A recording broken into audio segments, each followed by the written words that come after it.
All right, AP World History students, we got a big one today. Here in period 2, 1450 to 1750, one of our big areas of study is the large land-based empires, and one major group of those is what are called the Gunpowder Empires, these large Muslim states stretching from South Asia into the Middle East, into Europe. There is a whole lot here.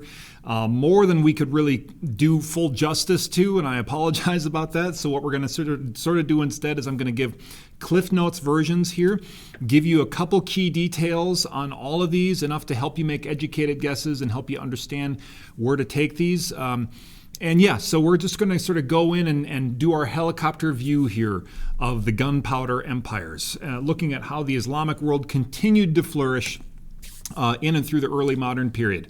So we have these three large states here. We have the Ottoman Empire here in purple, the Safavid Empire in blue, and the Mughal Empire in salmon.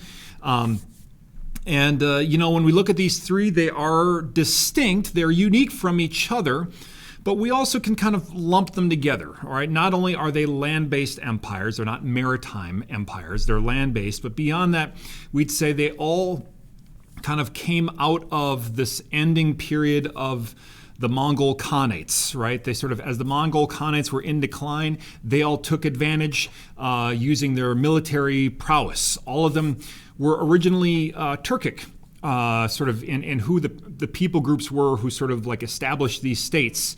So it was the Seljuk Turks, or the Ottoman Turks, who took the Ottoman Empire. It was Tamerlane that you read about, the sort of the last Mongol-style Central Asian occupier, Central Asian Khan, who established the Mughal Empire. And in all these cases, they established these very developed, bureaucratic, advanced states.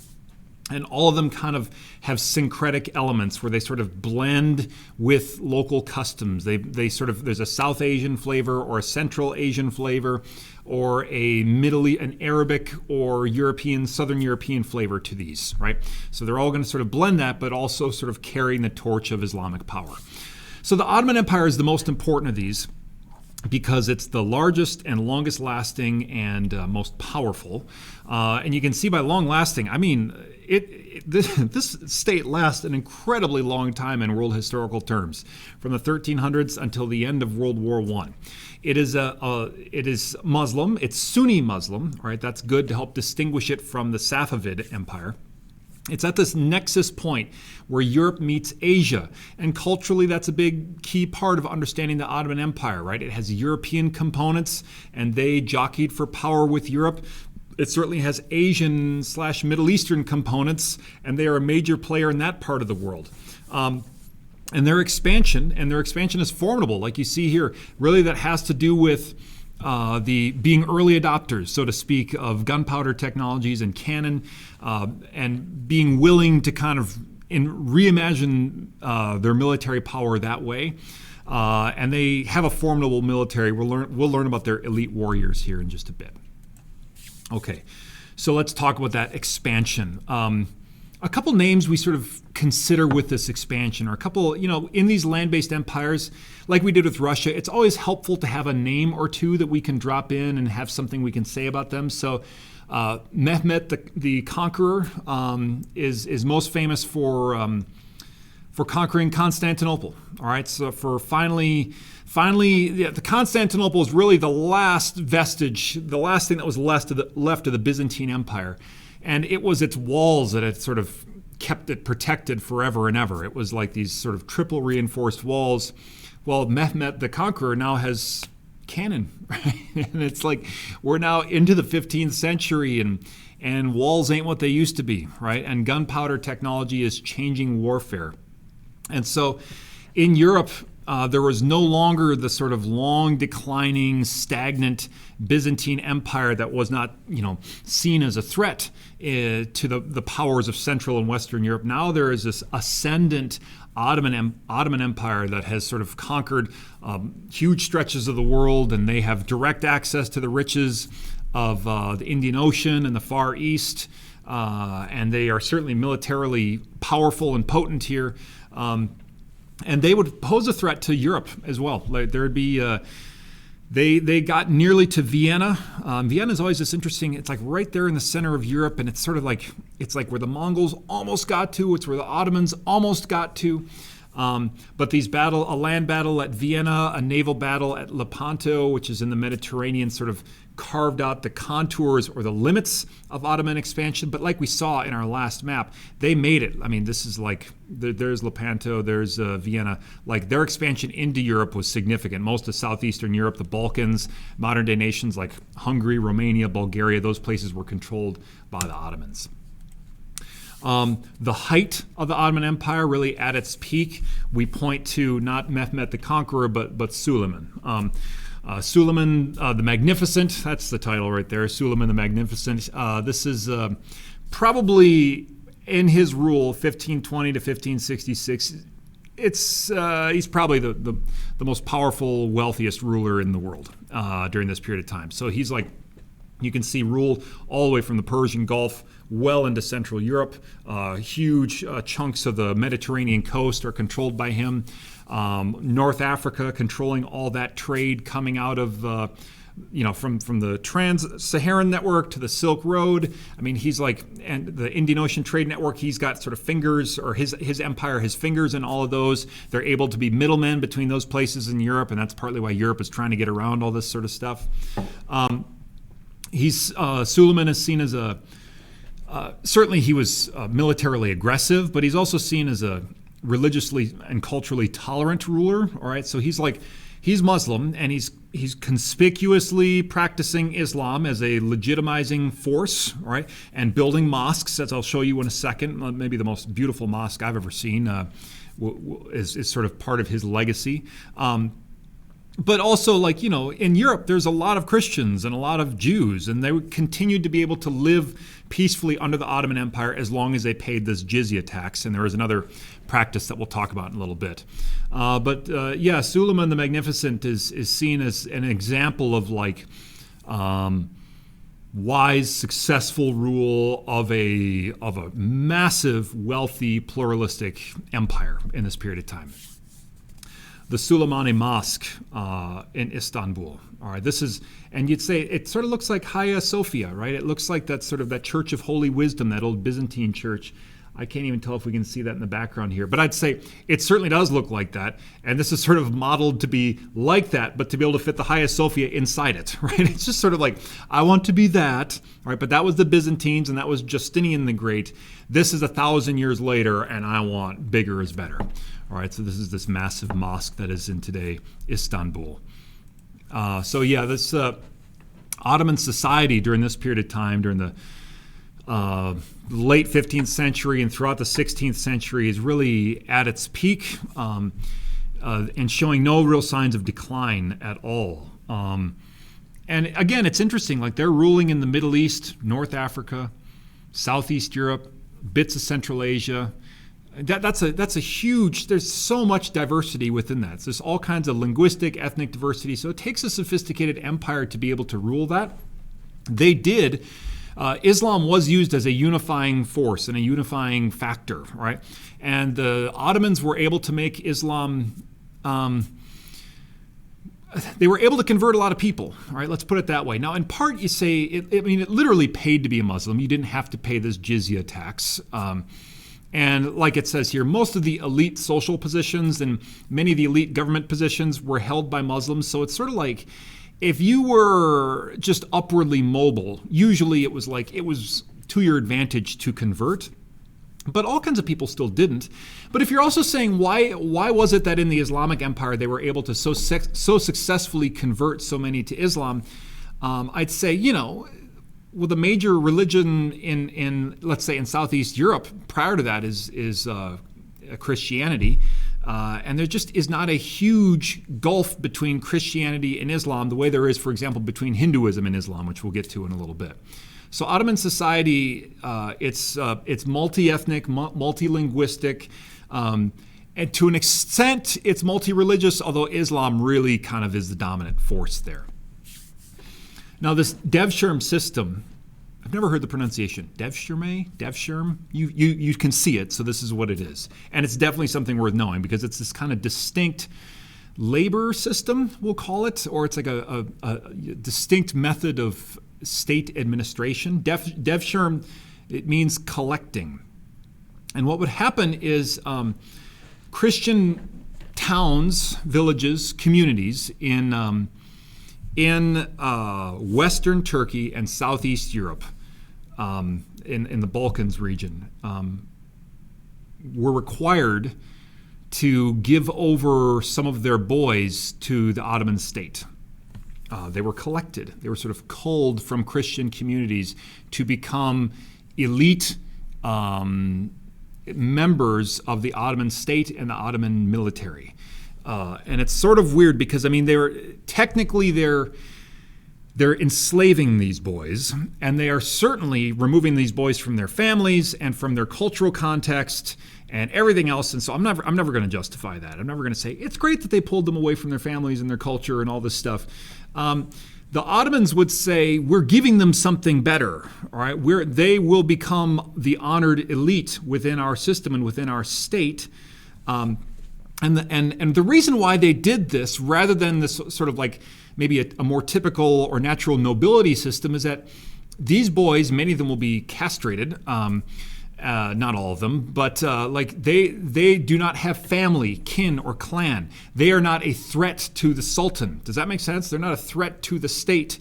Like, they don't have like their own family of nobility that they are going to try to sort of put in a position of power. They've been removed from all family context, and so their only loyalty is to the state then. So it's like these boys were culled or removed or seized by the state in this Devsherm system, and then they're kind of re-educated, recalibrated. The reset button is hit, like often renamed. They are converted to Islam, taught the Turkish language. Depending on what their role is going to be, they might have been castrated. And again, the reason for that is they didn't want these people to be establishing their own families and having dual loyalties. And the term for them is they became Janissaries.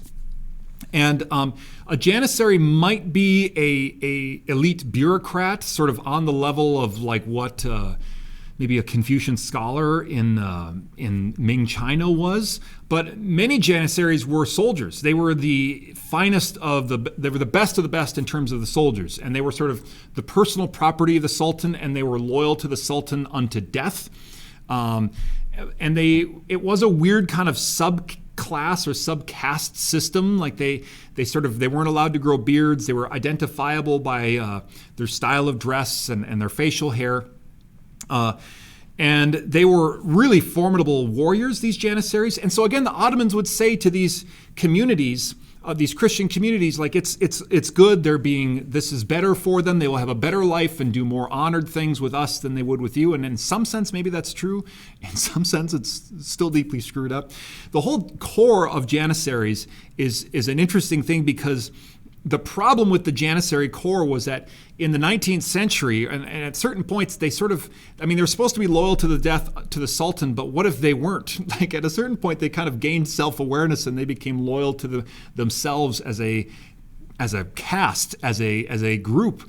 And so at a certain point, like late in the Ottoman Empire, the whole Janissary corps is disbanded and executed, and it's this whole custom that comes to an end. A crazy, maybe not crazy, an unusual, a unique system that they did there in the Ottoman Empire that served its purpose for a long time, but in the end was just too unstable. Okay, and you look at Turkey today, all right? Turkey is the homeland of what was the Ottoman Empire, and Turkey today, every year, it seems, is moving in a more Ottoman direction as opposed to a secular direction. And Hagia Sophia, pictured here, is it's announced moves that it will go back to being a mosque. And in general, these moves toward a more Ottoman Islamic style rule are popular. And if you're asking why, I'd say because there are cultural roots for that, and the people there still find some identity in that Ottoman history, and so moves to sort of return to that or restore that are popular. Okay, the Safavid Empire, short and sweet. It is today where today modern day Iran is. It is Shiite. All right. So that means because it is Shiite, it often frequently clashed with the Mughal Empire and especially with the Ottomans. All right. The places where they're having their turf wars or turf battles are with these sort of these Central Asian Khanates, these sort of like second, third, fourth generation sort of leftover from the Mongols, those sorts of states. They're doing their battles there. I think the most you'd ever need to know, though, is it's Islamic, one of the Gunpowder Empires, and you can associate it with conflict with the other Gunpowder Empires from time to time. Move ahead to the Mughals. All right, back into India. So we've talked about original India, the Dravidians and the Aryans and the Delhi Sultanate and the Mughals, right? And behind there is some bigger, huger monster called the British, still to come. So let's talk about the Mughal Empire to finish off. The Mughal Empire is considered a high period in Indian history. Mughal Empire is the high Muslim period in Indian history, at the very least. And like I said, it was established by Tamerlane and his descendants. It is known, in many ways, it's remembered today for its beautiful aesthetics. The art and architecture that was left behind is just stunning. And it's really this beautiful mix of Indian, Middle Eastern, Central Asian. It's a mix of Hindu and Hindu influences and Islam. Just buildings like this, like the Taj Mahal, which we'll look at in a minute. It's kind of stunning stuff. But again, in the Mughal Empire, you have this sometimes, frequently, volatile mix of like a Muslim minority ruling over a Hindu majority, and that creates a tension that they're living in. But just to add more complexity into this, because it is complicated, that was not the only two religious expressions. There was a new religion that became quite popular that emerged roughly during this period of time that is a syncretic mix of Hinduism and Islam, and it's called Sikhism. So Sikhism starts in northern India, and as best we can tell, it seems to have been because of there's Sufi Muslim mystics.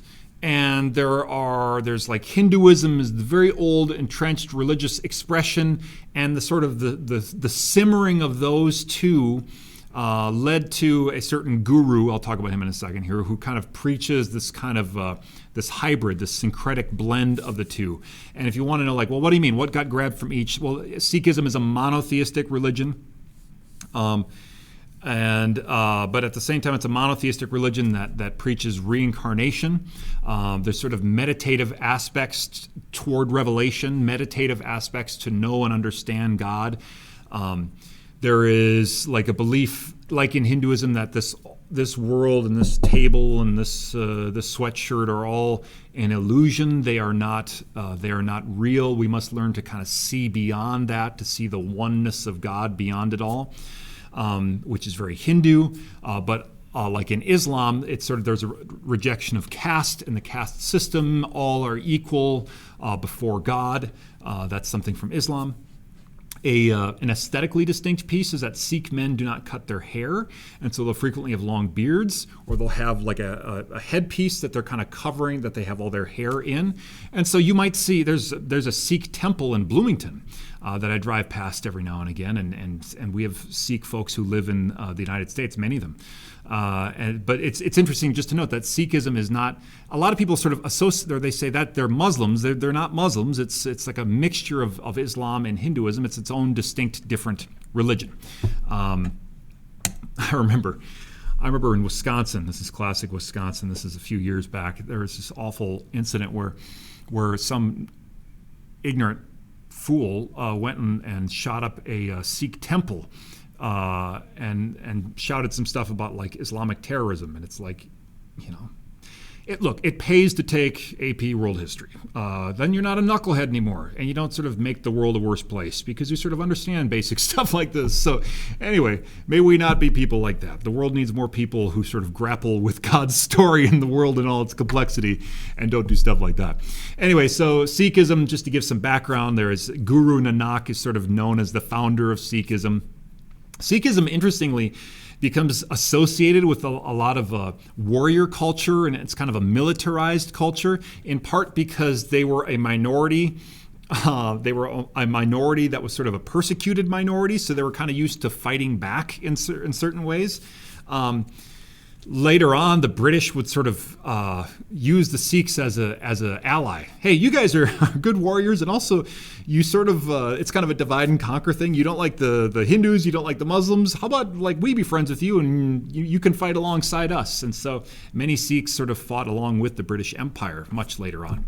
So anyway, that's just a little detour on Sikhism. Let's go back to the Mughals. Akbar the Great is known as he's probably the key ruler to know in the Mughal Empire. And what makes him really distinct and interesting is just he's an example of how to rule a pluralistic state. And this is a struggle for all kinds of states in those days. It's a struggle in Europe where it's like Protestants and Catholics. These maritime empires are going to sort of, you just end up, when you have a larger empire, you end up absorbing all kinds of different people. What are you going to do about it, right? Are you going to sort of like bend them all to your will, or are you going to be a little more Mongol about it and just figure out some way where they can do their thing, right? And Akbar the Great, in personal religious terms, he's a Sufi Muslim, more or less. But he's just kind of chill about the Islam thing in his empire. He abolishes the jizya, and he opens up some offices to non-Muslims. He marries a Hindu woman. That's like a symbolically important move. And people are allowed to practice religious freedom. And he administers a state very successfully. Now he's also creating a much larger bureaucracy. These zamindars who are like high-level bureaucrats executing his will. But you know, it's like he's doing this with a policy of religious tolerance, and this is like one of these kind of sometimes rare examples of Hindus and Muslims in South Asia sort of like flourishing, all right, and flourishing together. And this is here's an example of artistic flourishing and architectural flourishing.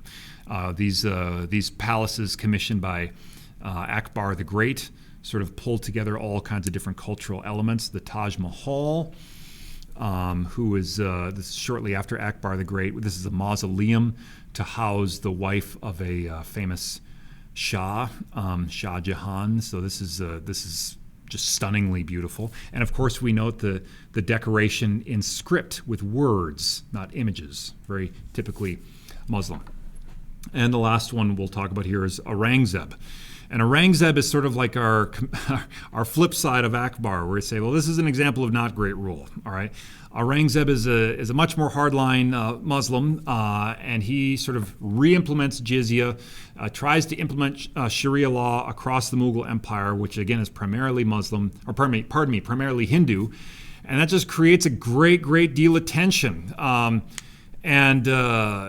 It's his rule is known for its widespread strife and militarism. And in his defense, Akbar and Akbar's successor, I think Aurangzeb is Akbar's grandson, but like Akbar and the ruler or two that came after him, like they were free spenders, and Aurangzeb is inheriting, an empire that is sort of in the red, so to speak. And so he feels like he's trying to restore order, but the more he restored order, the more local states and local populations fought back, and decentralization began to return to India. India's history is more decentralized than it is centralized, and the Mughal Empire is breaking apart here under Aurangzeb. And we'll see shortly the British were soon to sweep in and say, cool, more for us. So your homework is a reading check that will review some of this stuff. And here's a 2020 meme pointing to the walls of Constantinople, and ain't that the truth? All right, guys, great work on this. We've done the Gunpowder Empires now. How about that?